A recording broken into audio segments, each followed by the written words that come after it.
Thank you for joining us today. We have some joining us online, of course, and we have several folks here. I might mention, as you can tell by looking around you, we are nearing a max crowd for this setup in this service. Matter of fact, there's 326 folks here for this service. Obviously, you're in every other row, so that keeps you 6 feet apart. The spacing this way gets to be a little bit of a challenge. Some of you are sitting a little closer to the front than you would prefer, but that's good. So we appreciate that. If you would like a few less people, come to the 8 a.m. service. 326 in this service, there's 110 in that service. So you got room to spread out a little bit more there. So if you would like, please, you might consider making that change. But we're glad to have you with us today. As you can tell, my lesson today is the Tempter tales. We're going to be looking in Genesis chapter 3.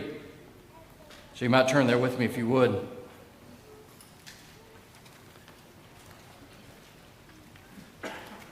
Grab the bulletin on your way in. There's a new picture there again this morning. The Kegels and Ship's new grandbaby, Frankie Jane. Beautiful little baby. Congratulate Maddie and Jordan.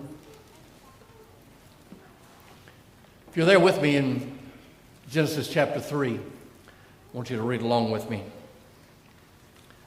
Now the serpent was more crafty than any other beast of the field that the Lord God had made. He says to the woman, "Did God actually say, 'You shall not eat of any tree in the garden'?"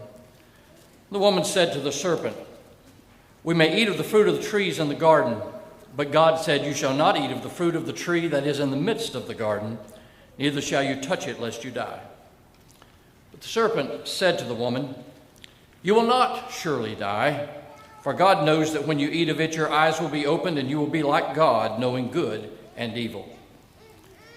So when the woman saw the tree was good for food, and that it was a delight to the eyes, and that the tree was to be desired to make one wise, she took of its fruit and ate, and she also gave some to her husband who was with her, and he ate.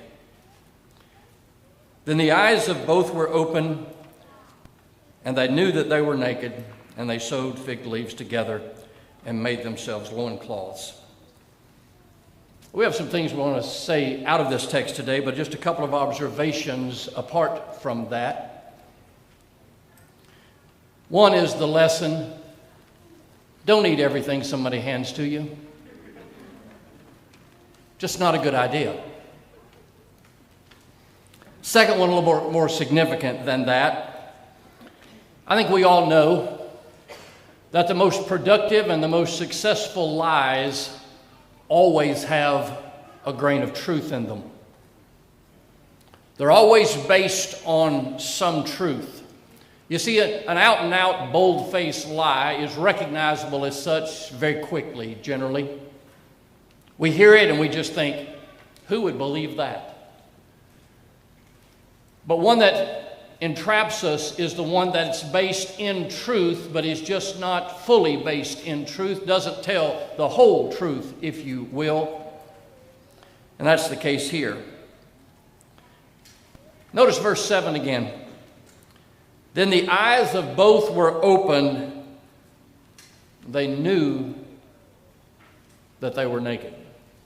Now, I don't know any more than you do exactly what we're supposed to take by "then their eyes were opened." I've got an idea, but it's hard to know exactly what they meant by that.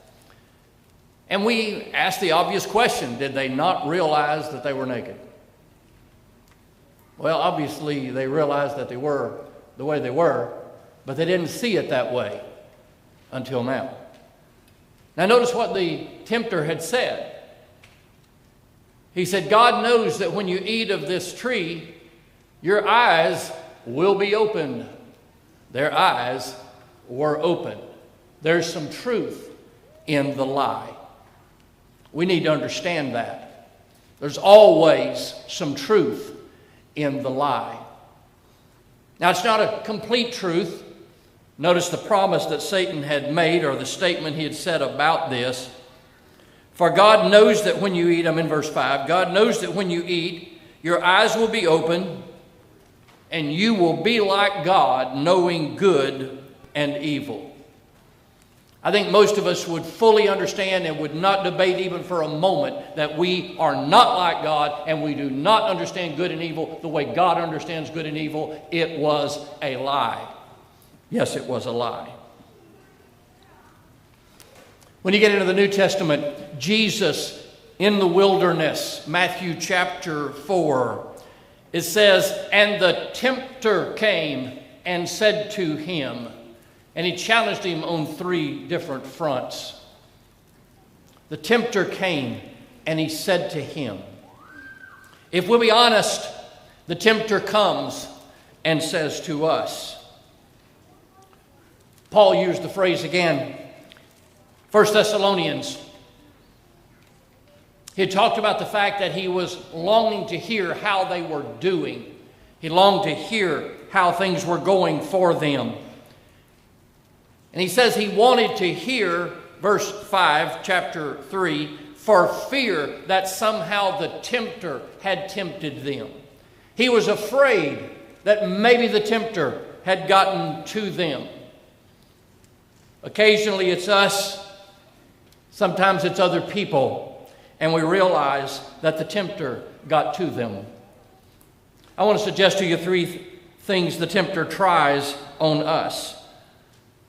3 lies, if you will, that he attempts to gain us by. One is that he tells us that God is depriving us. That's what he tells us. He reminds us. He argues with us, argues toward us, that God is holding back on us. Some of you are experiencing it right now. Most of us can remember. Can you not remember thinking when you were growing up that your parents' sole mission is to keep you from having any fun? Come on. You know it's true. You believe it. Yeah. We all did the same thing. We wanted to do something and we didn't think it would go too well, so we'd catch them apart. And we'd ask Mom. And our thought was, if Mom kind of said, well, I don't know, we'll think about it. You go to Dad and you say something about, I asked Mom and she says y'all were thinking about it. And they were in cahoots, you found out, because when you asked one, they said go ask the other. And when you asked that one, they said go ask the other. And you knew that it was a circular thing that was going to last all day long. But we get the sense, and we've even said oftentimes to our parents, you just don't want me to have any fun, do you? And at some point, we generally realize that they're not depriving us, they're molding us. They're not keeping us from enjoying life. They're trying to make life where we can enjoy it for a long time. He that would love life and see good days, turn his tongue from evil and his lips from speaking guile. But we get ourselves convinced God is depriving us. That's what the tempter tries on Eve at this point. God's not telling you everything. You see, what God is refusing to tell you is this. And he told a half-truth. He told a half-baked truth. And there was some truth to it, but there was an awful lot of lie to it. And the reality was that it messed their life up. Their life was never the same again. They could not go back. It was not good. They wished over and over and over again that they had not believed the lie. But they did.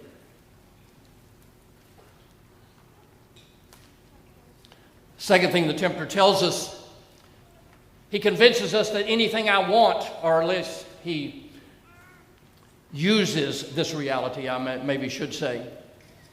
That anything I want it to be acceptable. The things I desire, I want them to be okay. You understand what I'm saying, right? I know you do. Because we're all in this boat together. Whatever it is that I decide that I want so bad to see that as a good thing. We can convince ourselves. You see, if I bought this new truck, I would just have a lot more peace of mind that I wasn't going to break down on the side of the road. Well, how many times have you broken down on the side of the road the last couple of years? Well, none, but I had worried that I was going to. And so we talk ourselves into it.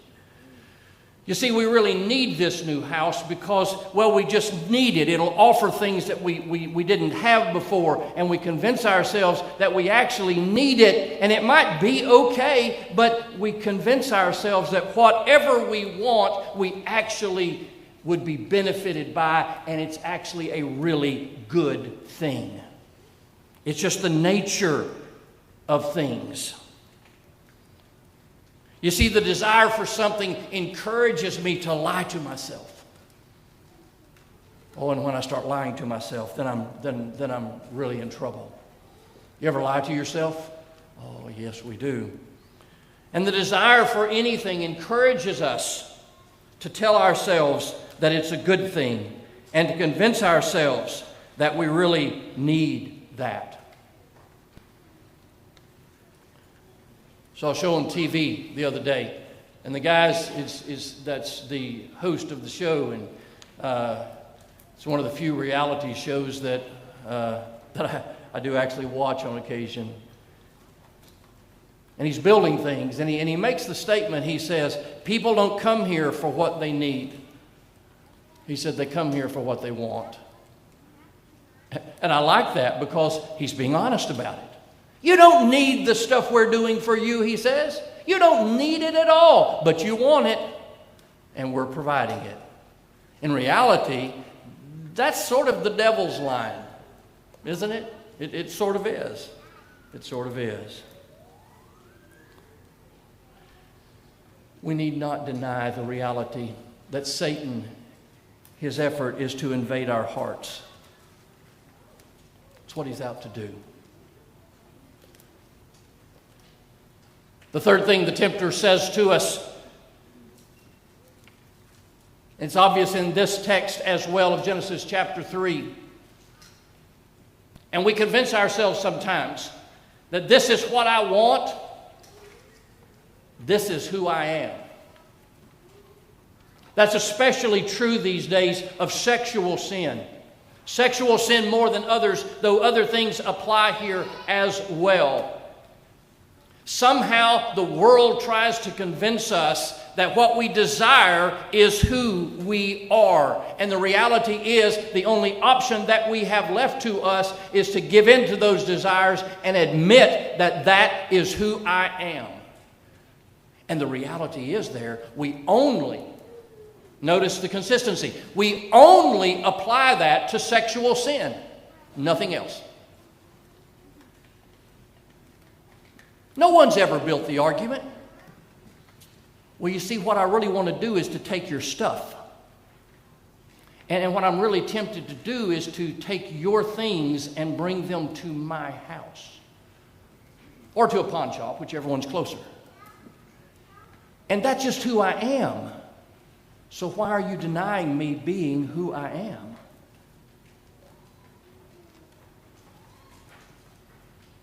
Back several years ago, I knew a young child who stole. A young child who stole constantly. And you wonder, what's the deal? It's a very young child stealing. I mean, just stealing things just to be stealing. And you're like, that's a little hard to deal with, right? A little hard to deal with. And you don't look at that child and say, well, that's just who you are. It's okay. You take whatever you want. It's not how we deal with that. But when it comes to so many things, that's exactly the argument that we have made, and it's the devil's argument. It's the tempter's argument. It's what I want. It's who I am.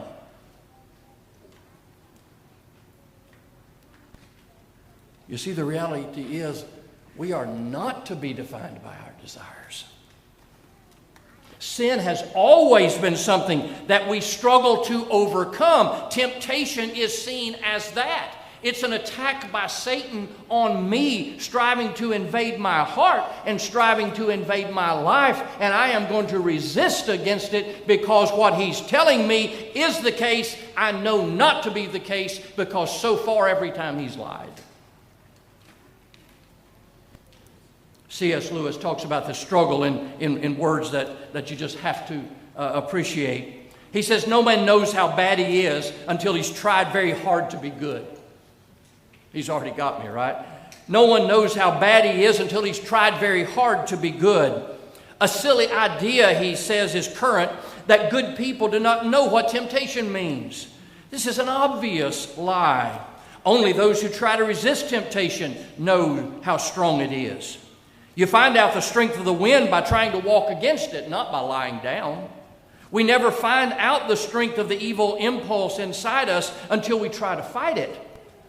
And Christ, because he was the only man never to yield to temptation, is also the only man who knows to the full what temptation means, the only complete, true realist. Jesus and his apostles built this argument. Matthew chapter 6, verse 24, he's talking to his disciples. He says, if anyone would come after me, let him deny himself, take up his cross, and follow me. That is a far cry from whatever it is that you're tempted to do. Just admit that it's who you are and give in because it's the way things are. It's not what Jesus said at all. He said, if anyone would come after me, you have to deny yourself. Take up your cross and follow me. Paul would build the same argument in the end of 1 Corinthians chapter 9. He's talked about competing, and he's talked about the athlete who has to train, who has to withhold things from themselves so that they might be strong enough to compete. In the end, his summary, verse 27 is, but I discipline my body and I keep it under control, lest after preaching to others, I myself should be disqualified. Paul says you have to work on staying in shape. You have to work on being ready to compete. You have to work on it. It takes discipline. It takes training. It takes resistance against the desires of the moment. It's always been that good did not come easy. You had to work for it. Those things that were of benefit, there were things that were trying to get in your way that you had to resist. It is reality. And it is so true spiritually.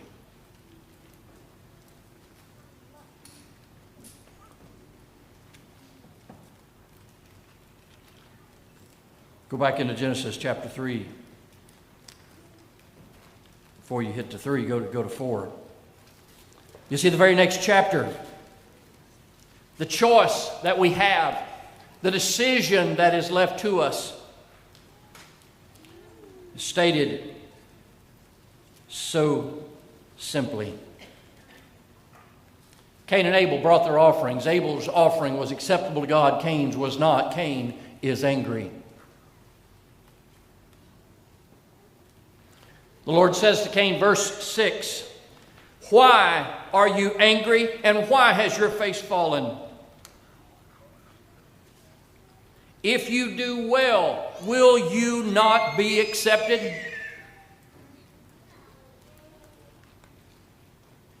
And if you do not do well, sin is crouching at the door. Its desire is for you or against you, and you must rule over it. That's the simplicity of temptation. And that's the words of God the Father in reference to the first temptation.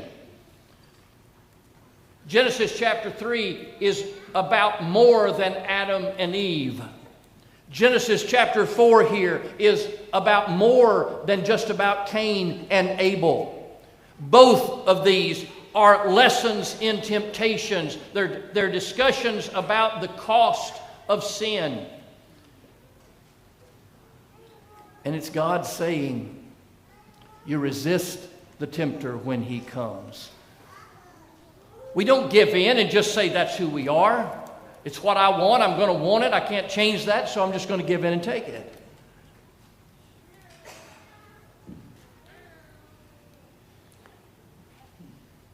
Now let's close where we began in Genesis chapter 3.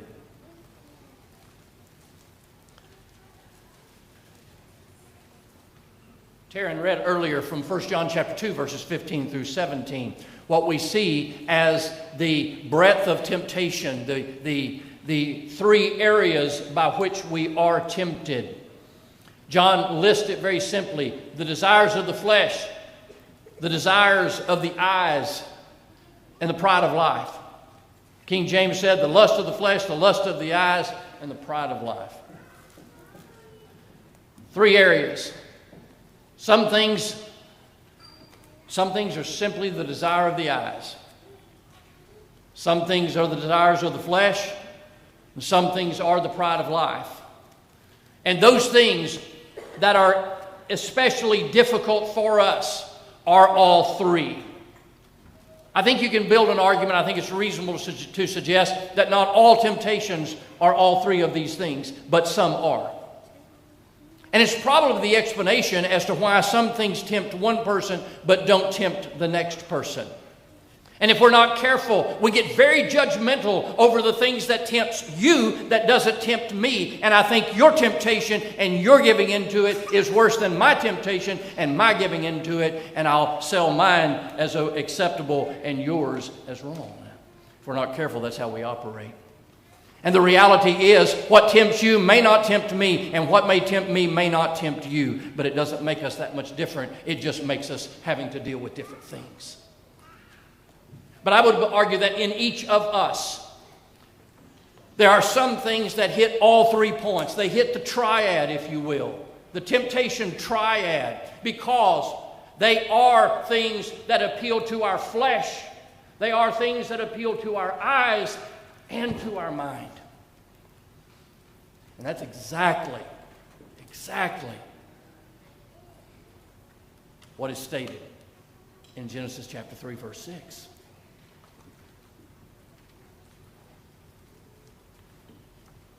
So when the woman saw that the tree was good for food, flesh,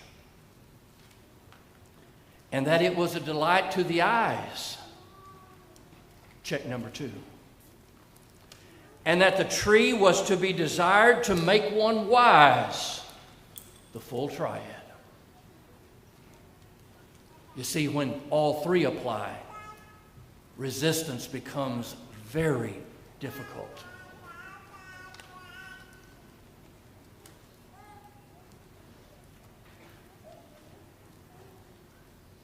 The tragedy of Genesis chapter 3 and Genesis chapter 4 gets in the way of us seeing what is around it and what is just before it. Because you see, the reality was that God had a beautiful plan for Adam and Eve. Now you can say, well, they wouldn't have sinned if God hadn't put that tree in the middle of the garden. God put trees all over the garden. The fruit of those trees were beautiful. But of that one, he said, don't. I don't fully understand why God gives us that choice. I think I understand that God doesn't want robots, that he's not wanting to create slugs that simply follow the path of least resistance. He wants us to honor and glorify him. He does that by giving us our choice. It is our choice that he wants most, so he gives us our choice, and we don't understand all the implications of that, but I know that he is God, and that gives him the right to do it, whether I understand it or not. But God had a plan.